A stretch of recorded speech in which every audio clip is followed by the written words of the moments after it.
This is From Destruction to Dignity with Janice Pons. Each week, Janice shares her wisdom to enlighten, educate, and advance the culture in America today. Janice Pons is a mother, author, and free thinker, and your host for our podcast this evening. Now let's join your host, Janice Pons. Greetings, greetings, greetings. Come on in. Welcome, welcome, welcome. My name is Janice Pons. I'm the host on our podcast, From Destruction to Dignity, Clinical Perspective, Spiritual Truths. Guys, we're going to keep diving in. You know we got something to talk about every week because there's going to always be something going on. So tonight, we are going to talk about intolerance for foolishness, and our clinical perspectives is going to be about mental maturity. Guys, there's going to be a lot of things presented to us, and some of it's going to be downright foolishness. Oh yeah, it has been. So that seems to be a part of the modus operandi of what gets presented to us to keep us all distracted and all skewed all over the place. And those that are going to walk in any level of peace, I've learned to embrace mental maturity because people can get all over the place with gaslighting you and all kinds of presentations to manipulate, control us, lie, deceive. People do it. Political parties do it. Politicians do it. We experience that in relationships, and we have to decide what you're going to do with that. So tonight, as we continue to pray for our fellow Americans, our flag represents that behind us. Our presidential seal represents our president that we want to keep in prayer. Whoever's in leadership, those on Capitol Hill, it's important that we pray. Yes. And so there's a lot going on, and it's going to get real tight. It's going to get fiery. It's going to increase. And then we're going to be confronted with foolishness, and we're going to have to decide what are we going to do with that. These presentations that are going to be coming at us at breakneck speed over the lying mainstream media that is set up to manipulate, control, and deceive us. We got to decide what we're going to do with it. I don't look at it anymore. I'm going into my 6th year of not looking at it. I have a different path.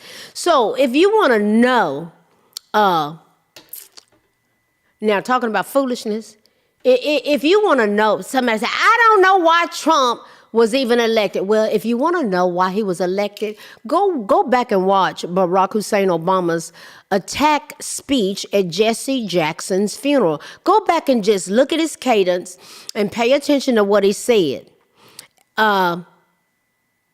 He did the same thing throughout his presidency, these presentations and his whole demeanor.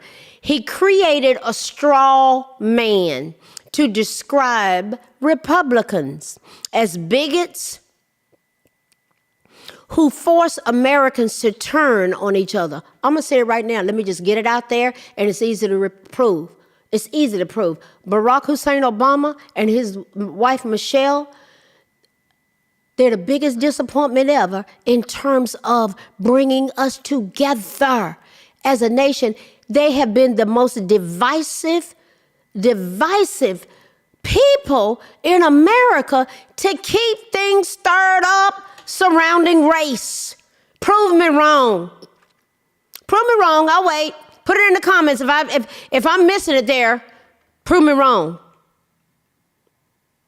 Always making something about race and always talking about victimhood.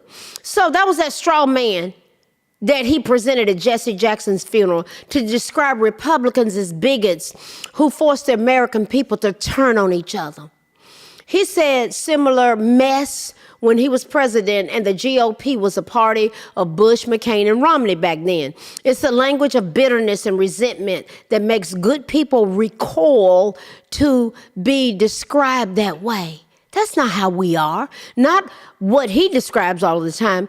Obama was one of the most divisive figures in U.S. history, except he is celebrated by mainstream media because they are partisan. They take sides and they take sides and they have their beloved Obama, and they protect him.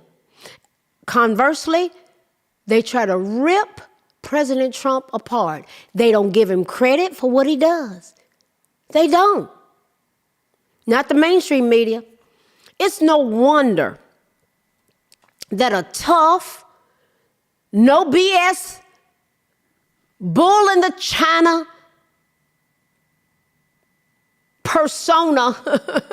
person emerged.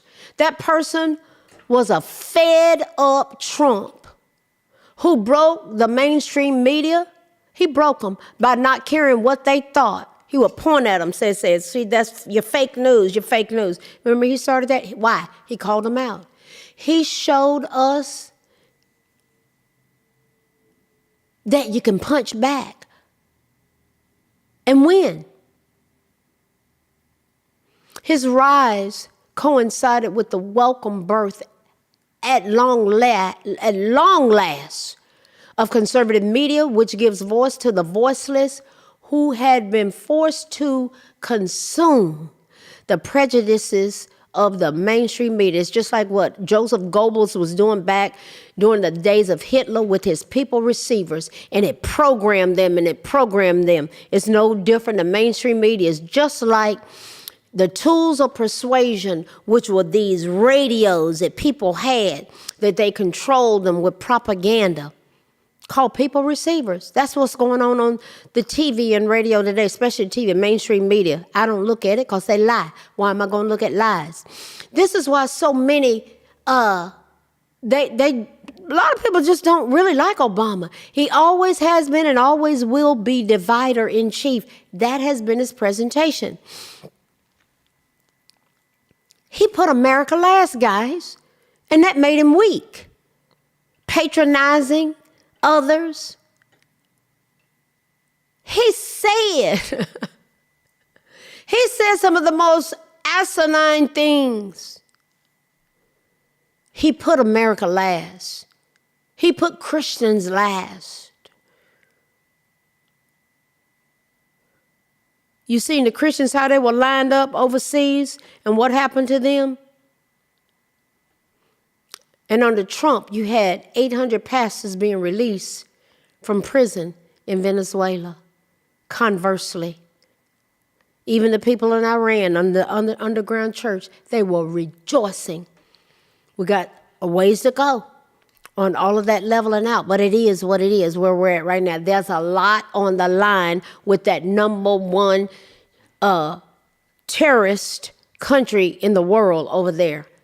Pray for our president, pray for our leadership, pray for those who are in charge, the military, all of it. Guys, Obama helped Trump to get elected. Yes, I said that. He helped him to get elected. The Obama-Biden-Harris cabal being on full display at the funeral of Jesse Jackson is a perfect example of how I don't count on the news to tell me how to think.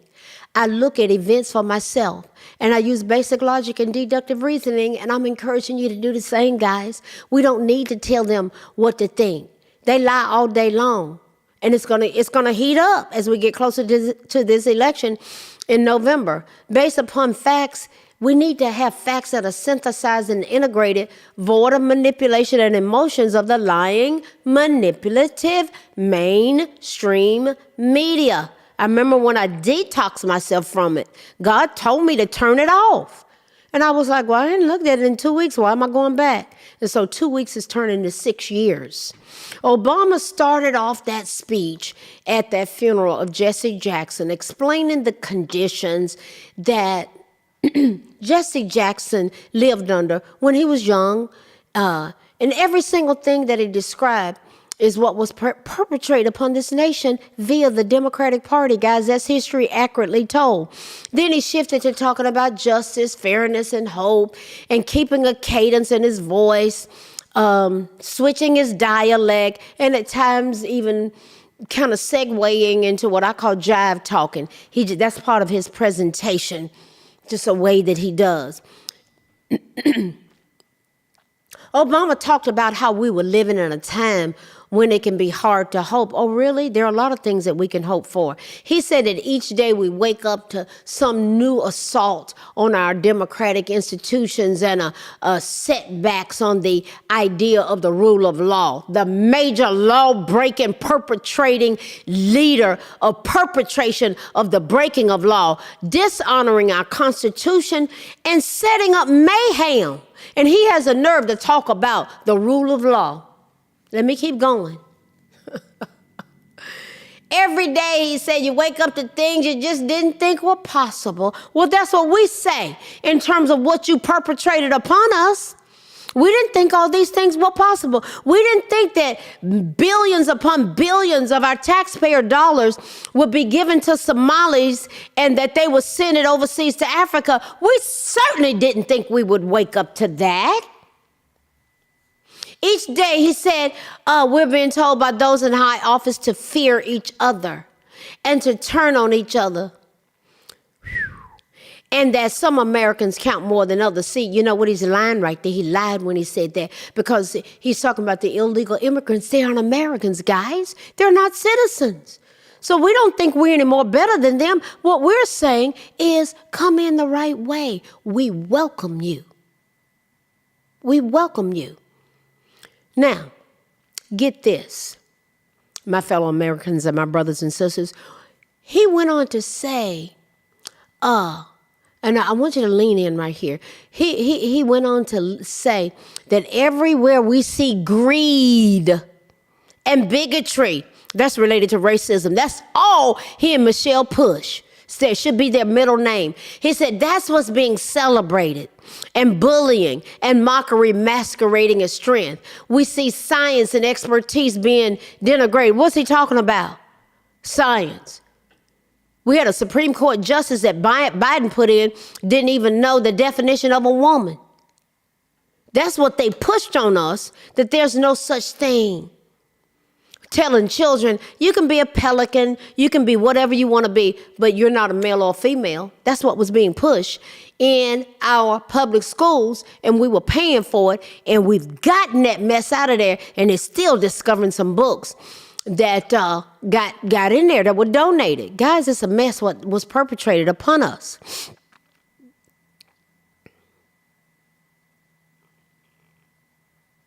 You know, Obama went on at that funeral talking about, well, it's just tempting to get discouraged. Oh, really?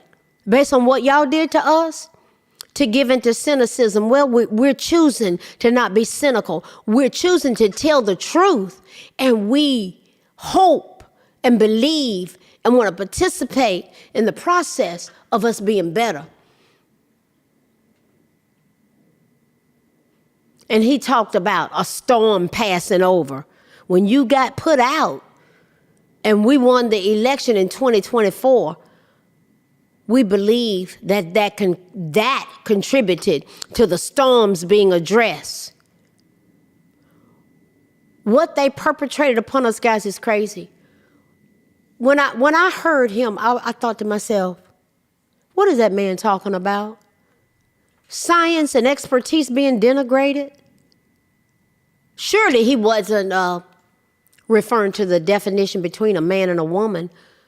Was he referring to the corruption and reaping untold rewards as what has been blatantly uncovered in Minnesota, where billions upon billions of our taxpayer dollars were used in fraudulent scams and money laundering fronts? Is that what he was referring to when he talked about corruption and the reaping of untold rewards?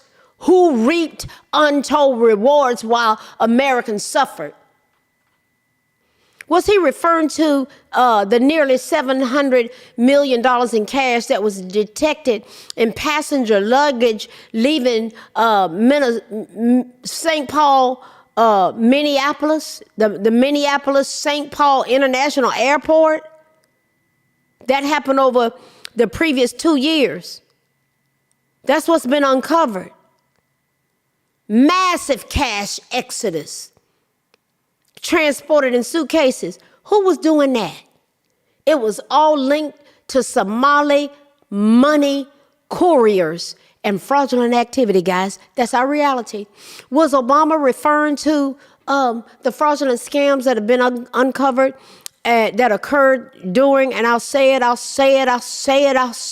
the stimulus package, Obama, Obamacare, Obama, COVID-19, Obama, USAID, Obama, where our money was paying for the surgeries of people in Africa who were transitioning instead of the money helping those who needed help with farming and maybe did have devastating diseases in hospitals.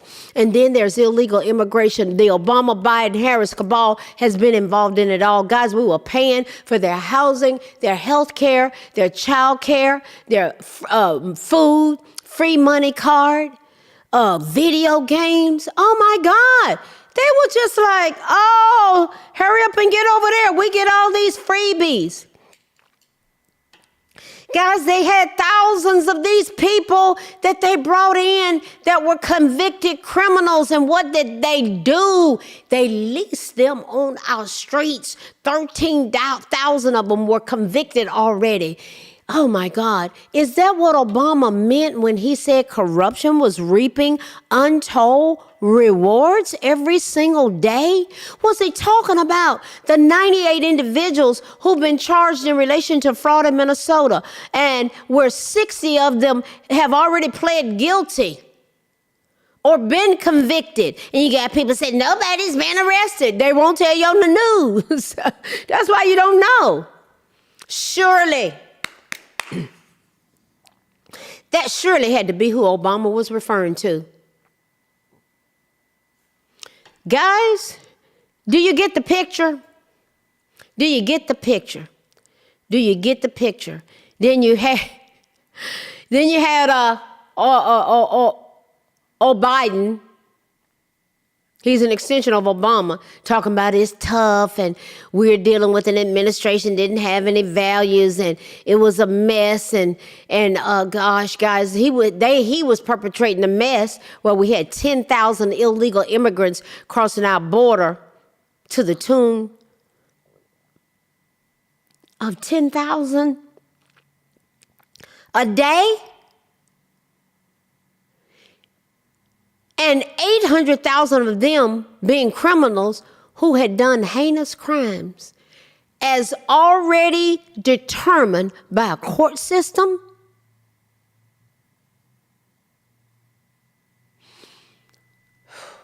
Do you see the manipulative gaslighting? Then you had Harris to get up there talking about she predicted all of this. What did you predict, Kamala? That the money laundering fronts and the fraudulent scams would be uncovered? Is that what you predicted? Did you predict that the billions upon billions of our taxpayer dollars? You see how they gaslight us? See, these are the kinds of dynamics that are causing people to leave the Democratic Party. Guys, they've had enough. They lie, they manipulate over and over again, and people just don't want to have anything to do with them. Let me continue. Many remember that, guys, there are people, they realize that Obama was a Trojan horse. He was a Trojan horse. And you have Black Americans saying, I had people telling me, girl, he the last chance for Black people. Wow. And I look at them and I said, do you realize there was a 58.2% increase of Black Americans on food stamps and a 9% decrease of Black Americans owning homes when he was in office? What are you talking about? Last chance for Black people related to what? I'll close by saying this. Guys, the Democrat Party has done a number on us. From their inception historically all the way up to now, they have perpetrated things upon us. It's from the pits of hell. So what did they do at Jesse Jackson's funeral? They turned it into a political event after his son said, don't do it. Don't do it. Don't do it. Jesse Jackson was loved by President Trump. President Trump paid for his, when he ran for office, he gave him funds for Operation Push. He gave him free space on Wall Street, in office space there. Guys, this is why I want to talk about these things, because a lot of people don't know these things. We're talking about being intellectually honest. It'll get you a long way, coupled with basic logic and deductive reasoning. When I visited the Holocaust Museum in Washington, D.C., I saw a display called the Tools of Persuasion. Guys, when I went to that Holocaust Museum, it rocked my world. But I respectfully submit that we are surrounded by people who may be a victim of such tools as what was used during the Holocaust to manipulate and control minds with lies and deception, as explained in the museum. Now listen to this. This is what that display basically said. Nazi propaganda drew its power from the government's absolute control over the flow of information. All news media was censored by Joseph Goebbels, Hitler's minister of propaganda. Freedom of speech was ruthlessly suppressed. Beginning on, it was September 1st, 1939, Germans who listened to uncensored information on foreign radio broadcasts risk severe punishment. That reminds me, when I do get some news information, I look at Al Jazeera. They're going to tell the truth about what's going on over here. I look at Australia. I look at foreign news outfits. I want to see their perspective. And then I use basic logic and deductive reasoning. And moreover, I want to hear the speeches themselves that come straight from Capitol Hill. I want to hear what was actually said. I don't need the media to tell me what to think. So what they were doing through these tools of persuasion back in the day of Hitler and his minister of propaganda, what these tools of persuasion explain in the Holocaust Museum, they talked about the endless rallies, parades, speeches, rituals, sham elections were tools of public persuasion. And every year, the Germans were expected to participate in hundreds of Nazi events. Those ceremonies reinforced an ideology among those they considered faithful and helped to weed out the disobedient. Yeah, they wanted to weed out the disobedient. Goebbels also exploited the latest techniques of film and radio, any means of communication, to push the agenda of the Nazi propaganda. The government made inexpensive radios called people receivers. And it was available to every German household, and they would just sit there and listen to it. I know people that look at the TV all day long. Guys, that can be crippling. And my heart goes out because I know how that affects people. Turn it off. Detox. Don't sleep with it on. Listen and learn to think for yourself. Some people don't even realize what's at stake, guys. They don't know what the president knows. They don't know what his cabinet knows. They don't know what Marco Rubio knows. Certain ethnic groups in our nation have been targeted with much specificity and don't even realize that one of those groups is Black Americans, and it's easy to prove. Listen, there's been a masterful manipulation, and it's real. But when you have wisdom and basic logic and deductive reasoning, you don't have to be duped. Listen, you can have spiritual discernment. I'm telling you right now, and I sure am glad. I'm glad that Donald Trump is our president, because a lot of these things would not have been uncovered. The Obama, Biden, Harris cabal was aiding and abetting agendas that would make you cringe in your boots if it all came out. And I pray that it all comes out. I believe the thing uncovered in Minnesota is an answer to prayer. You got people, Kimberly Blakes just walks the floor, does lives about prayer. I've been on there with her, and she's just sold out to praying. She's an advocate, and you have many others. You got prayer groups going on everywhere. Guys, our nation is worth it. In fact, guys, there are people that are setting up things to make us fail. President Trump knows those things, but they think he's the enemy. He's imperfect. He's not going to get everything right, But I don't believe he's our enemy. And you got people, oh Lord, Candace Owens is going off the charts. I'll leave that right there. It just goes on and on. And I was like, oh no, I don't even have time for processing that. I don't have time. I'm going to listen to it for myself, and I'm not going to, oh wow, there we go. I'll move on. We already know that the cabal were paroling criminals out of prison. I'll say that again. A lot of people don't know. They go, what? How you know that? Guys, look it up. Go look it up for yourself.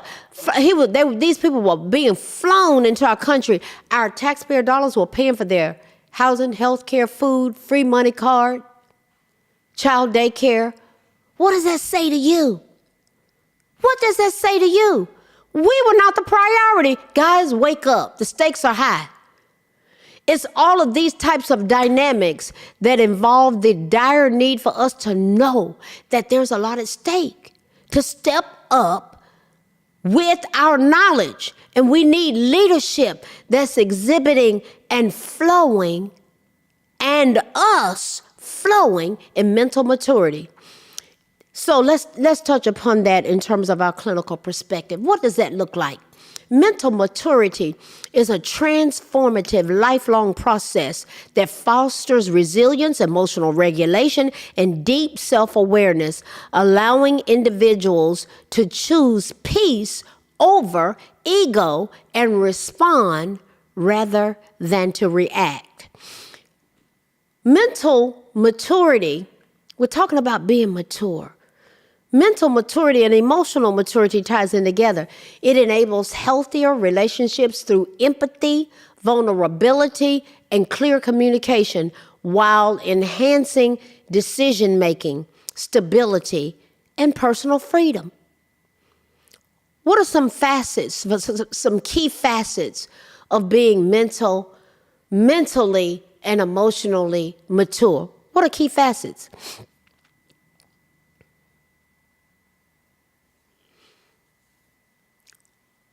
What would happen if we learn to manage feelings rather than being controlled by them, resulting in calm, thoughtful reactions instead of outbursts? What would happen? What if we had a high self-awareness that allows for understanding our own triggers, acknowledging mistakes, and taking responsibility for actions, reducing unnecessary conflict? What would happen if mature individuals understand their limits and set healthy boundaries while simultaneously empathizing with others' perspectives? Guys, what would happen if we had the ability to handle life's challenges, stress, and if necessary, to ask for help if we need it? What would happen if we focused on choosing to stay in control, not being ramrodded all over the place, learning that we can let go of having the need to win every argument and prioritize long-term growth over immediate noisy reactions? Guys, what have we looked at tonight? Intolerance for foolishness. All that stuff that they've been doing to us is pure foolishness to keep us in their control, to keep us in their grip. Guys, they didn't want us to know, but it's out. We know now. And all of this, if we know and we're informed, it might lead to mental maturity. That's my goal. I want us to just thrive. I want our children to excel. Guys, but we got to get honest. So how we going to get honest if we don't know the truth? That's what we're going to keep dissecting things over here. Because if we're empowered with truth and knowledge and strategy, skills, and tools, it takes us from the title of this podcast, from destruction to dignity, clinical perspectives, a way of thinking, structure, wellness, spiritual truth. God has a plan for this country, and the enemy has a plan for this country. He has a plan for me and for you, but I say that God wins, and I'm going to come over here and dissect things. Why? Because we are well worth it. We are one nation under God. I'm going to keep saying it, because God's plan is for us to be one nation under God, indivisible, together. Us flowing together as one, forming a more perfect union. That's what a more perfect union means. Forming a more perfect union is us flowing together as one. We're one nation, guys, under God. Whew. Has there been a battle for that or what? Under God, indivisible, with liberty and justice for all. We're going to keep dissecting it, keep coming back. I will see you next week. Good night. Thanks for listening to this week's episode of From Destruction to Dignity with Janice Pons. Janice's mission is to provoke thought, bring awareness, and point people towards intervention when needed. As a reminder, this show is not therapy, but for educational purposes only. For more information, check out JanicePons.com or follow her on social media. We are one power, strength is ours, liberty, been set free, education, affirmation, dedication, information.